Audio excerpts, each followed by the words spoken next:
শুক্রবার রাতে মেটেলি বাজারে মর্মান্তিক পথ দুর্ঘটনায় মৃত্যু হলো মেটেলি বাজারের এক ওষুধ ব্যবসায়ী। পুলিশ সূত্রে জানা গিয়েছে মৃত ব্যবসায়ীর নাম নির্মলেন্দু পাইন, বয়স আনুমানিক 62 বছর। জানা গিয়েছে এদিন রাতে নির্মলেন্দু বাবু ও তার এক বন্ধু কালীবাড়িতে একটি মিটিংয়ে যাচ্ছিলেন। রাস্তার পাশ দিয়ে হেঁটে যাওয়ার সময় আচমকা একটি বাইক সজোরে তাকে পিছন থেকে ধাক্কা মারে। নির্মলেন্দু বাবুর বন্ধু রাস্তার পাশে বালুর উপরে পড়ল। নির্মলেন্দু বাবু ছিটকে পড়েন রাস্তার উপরে।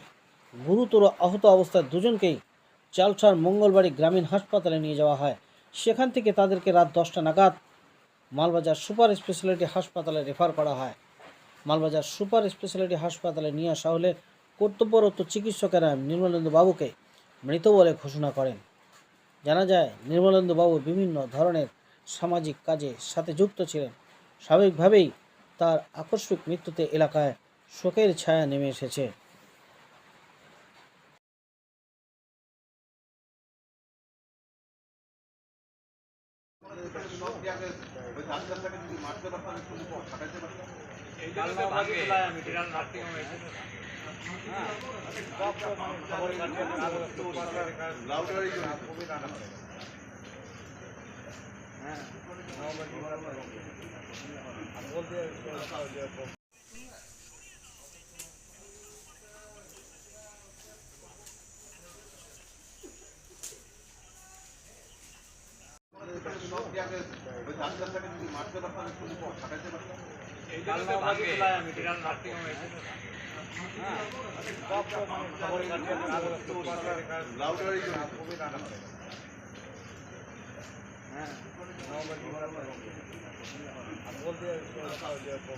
খালি না, উনি খুব প্রিয় মানুষ ছিলেন এবং সবার সামনে মিশতেন।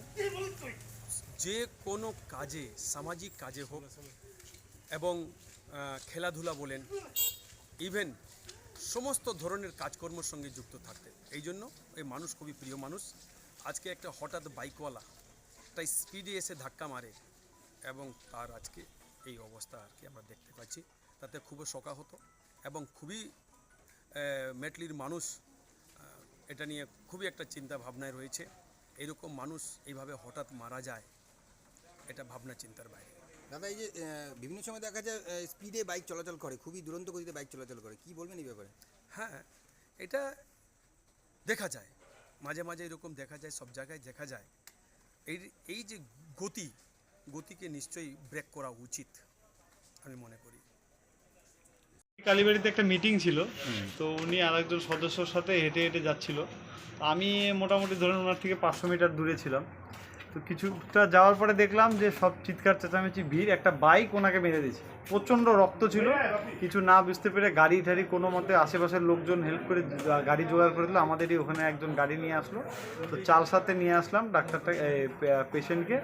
তো চালসাতে রেলগেট বন্ধ ছিল, রেলগেটেও অনেকক্ষণ রিকোয়েস্ট করা হয়েছে যে রেলগেটটা খোলা হোক। তো দেখতে পাচ্ছেন যে কীরকমভাবে রক্ত পড়ছে ওনার। হ্যাঁ, রেলগেটটা খোলা হোক, তো ওরা খোলেনি রেলগেট। 10-15 মিনিট ওখানে লেট হয়ে যায়। তারপরে আমরা চালসাতে হসপিটালে নিয়ে যাই। হসপিটালে নিয়ে গিয়ে রিকোয়েস্ট করা হয় ডাক্তারকে যে আপনি একটু যদি দেখেন গাড়িতে এসে। তো উনি বললো আমি তো গাড়িতে দেখতে পারবো না, পেশেন্টকে ভিতরে নিতে হবে। ওখানে কিছুটা সময় নষ্ট হয়। হ্যাঁ, আমরা অনেক রিকোয়েস্ট করি, তারপরে সবাই আসে, আস্তে আস্তে সবাই চলে আসে, সব বন্ধুরা, দাদারা, ভাইরা চলে আসে। তারপরে তো এই যে মালবাজারে এই অবস্থা দেখতেই পাচ্ছি। ওখানে গাড়ির ড্রাইভারকে বলছে যে এইটা তোমার গাড়ি, তুমি এইভাবে কেন ঢুকাচ্ছ? হ্যাঁ, তারপরে অ্যাম্বুলেন্সটা, মানে অ্যাম্বুলেন্সে থাকলে পরে আমি দেখতে পারতাম, তো ভিতরে না হলে আমি দেখবো না, আমার ইকুইপমেন্ট ভিতরে আছে। আমি বললাম স্যার একটু যদি এখানে দেখে দেন তাহলে পরে আমরা তাহলে এই গাড়িতেই মালে নিয়ে চলে যাবো, এই গাড়িতেই মালে নিয়ে চলে যাবো। বললাম স্যার যদি কিছু হয়ে যায় আপনার ইকুইপমেন্টের থেকে তো হয়ে যাওয়া, পেশেন্টটা বেশি জরুরি। তখন আমার সাথে যারা ছিল তারাও বললো যে একটু যদি স্যার দেখে দেন, হয়তো উনি তখন এই পুলিশ ডাকো, গার্ড ডাকো, এই ডাকো, হ্যান ডাকো, ত্যান ডাকো, আমি দেখবো আমার ট্রিটমেন্ট আমাকে কে শিখাচ্ছে। এখন কি বলবো বলেন, এইসব কারণে অনেকটা ট্রিটমেন্টে অনেকটা সময় লেগে হলো, 10 মিনিট হলেও লেট হয়েছে। আর যে বাইক মেরেছিল তাকে কি ধরা সম্ভব হয়েছে? বোধহয় পুলিশ সাথে পেয়ে গেছে। কারণ ওই জায়গাটা একটা ছেলেকে পুলিশ ধরেছিল, মানে আমি ওনার পেশেন্টের দিকে ধ্যান বেশি ছিল, তো হয়তো পেয়ে গেছে। আপনার নাম? আমার নাম দেবাশিস। আমি বাড়িতে বসেছিলাম, তারপরে আমি যখন বৃষ্টি পড়ছে সকাল থেকে, তা আমরা কালীবাড়িতে একটা মিটিং ছিল, তো মিটিংয়ে অ্যাটেন্ড করার জন্য আমি বললাম না আজকে আর যাবো না, নিজেই ভাবলাম। তার কিছুক্ষণ পরে আমার বন্ধু আসলো, তারপর নির্মলেন্দু, ও এসে বললো চল কালীবাড়ি চল।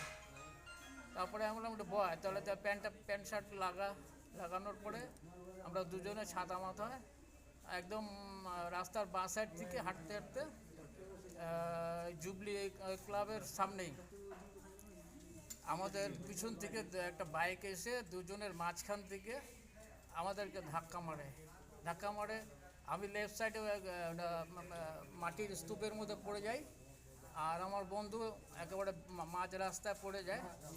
তখন আমি বললাম কী হলো আমাদের, তো কে মারলো। তারপরে আমি মাথা তুলে যখন দেখি যে আমার পাশে বাইকটা পড়ে আছে, ছেলেটাও পড়ে আছে, আর আমার বন্ধু মাঝ রাস্তায় পড়ে আছে, মানে বেহুশ অবস্থায়। তখন লোকজন আসা শুরু করলো, কিন্তু কোনো লোকজনই আমাদেরকে মানে মানে পরিষেবা দিল না।